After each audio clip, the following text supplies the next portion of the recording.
با صدا دادن سرود ملی جمهوری تاجیکستان کنفرانسی 24 غیرنوبتی کمیته اجرایی حزب خلق دموکراتی تاجیکستان در شهر خوجند به کار خود آغاز کرد. همچون هیئت ریاست کاری کنفرانسی شریف زاده مومن مشاکر، وکیل از کمیته اجرایی ابتدایی سامان، امین جان شریف زاده معاون رئیس کمیته اجرایی حزب خلق دموکراتی تاجیکستان در ولایت سوخت، فیروزه نورالله‌زاده معاون رئیس شهر خوجند، نعیم ملک اسلامی رئیس کمیته اجرایی حزب خلق دموکراتی تاجیکستان در شهر خوجند و عبدالحکیم شریپов رئیس شورای سابقه‌داران انتخاب گردیدند. معلومات عاید به اشتراکداران کنفرانسی از جانب سباعت بابوجان و وکیل از تشکیلات ابتدایی قاری رحمت قربانوف پیشنهاد شد. تاکید گردید که تا این دم در 234 تشکیلات ابتدایی مجلس‌های حساباتی گذرانی داشته است.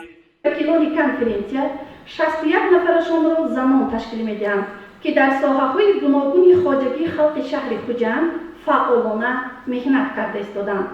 در بین آنها رئیسان کمیته محله‌ها، خواجگی و مؤسسه‌ها، آموزگاران، طبیبان و کارمندان ساحه فرهنگ شاملند. خودسندی بخش است که از شماره عمومی وکیلان 27 نفرشان را جوانان تشکیل می‌دهند که آنها بار اول وکیل انتخاب شدند.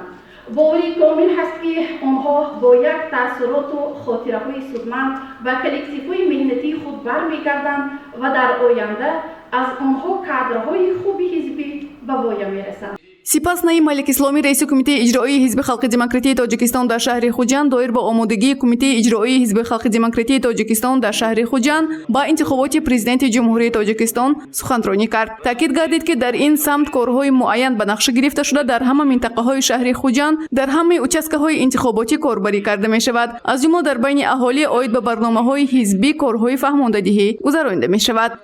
همه ما خوب بدانیم که در مجلس یکجایی مجلس نمایندگان و مجلس ملی مجلس عالی جمهوری تاجیکستان سنه 6 آگوست روز برگزاری انتخابات پرزیدنت جمهوری تاجیکستان به سنه 11 اکتبر مقرر شد.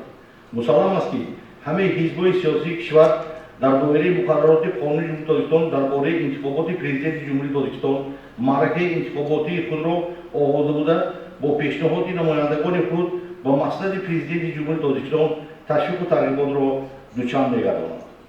در معرکه انتخابات سال 2013 مردم صاحب نظر و خردپیشه کشور امامعلی رحمان را بار دیگر پرزیدنت خود انتخاب نمودند. نوبسته از آن که این ابربرد تاریخی با متانت و جسارت و صاحب‌خردی خود در دل و دیده کل ساکنان مملکت جایگیر شده بودند و به غالبیتشان شبهه‌ای نبود، حزب خلق دموکراتی تاجیکستان با تأسیس ستادهای پیش از انتخاباتی با تکیه با عالمان و کارشناسان ورزیده فعالیت بیش از 20 ساله رهبر محترم امامعلی رحمان را به خلق با مثالهای واضح فهماندند. نعیم ملک اسلامی ضمن سخنرانی خود تاکید داشت که باید هر نفر از حزب‌های سیاسی آگاه باشند. حزب‌های سیاسی در وقت معرکه‌های مهم فعالیت خود را دوچند نموده به اهالی ملاقات و باخوری می‌گذرانند. تاکید گردید که در این معرکه باید هوشیاری سیاسی را نگاه داشته بهره در سطح بلند گذشتن انتخابات تلاش باید برد. که در معرکه مهم سیاسی به یگان حزب‌ها افضلیت داده نمی‌شود. این دستور ما جانبداران حزب خلق دموکراتی تاجیکستان را هشدار می‌دهد که فعالیتمان را از هر وقت دیده بیشتر قوی نماییم. یکی از خلاصه‌برآوری‌های درست تحلیل وضع سیاسی شهر خوجند در اساس خریدی سیاسی میباشد. هر یکی از ما باید دانیم که امروز در شهر خوجند کدام حزب‌های سیاسی فعالیت می‌برند و اعضای آنها در کدام سطح دانش دارند و نیروی این حزب‌ها به چی قادر است. شریپов عبدالحکیم رئیس شورای سابقه‌داران وکیل از کمیته محلی دوستی خلقان نیز در وقت برآمد خود با مثال‌ها اندیشه‌های خود را بیان کرد. استوارانه گفت در حالی که مردم تاجیک یکدل و با مرام به پیش قدم می‌گذارند، مرام و مقصد آباد نبودن کشور را دارند، چاره‌بینی‌های سیاسی در پیش ایستاده در سطح بلند خواهد گذشت. ضمن کنفرانسی یک چند دیگر از وکیلان برآمد نموده فکر و پیشنهاد خود را بیان داشتند. گزارش گل‌حیا کمالزاده و نسیم رحیمов برای برنامه تل‌اوتی خبر.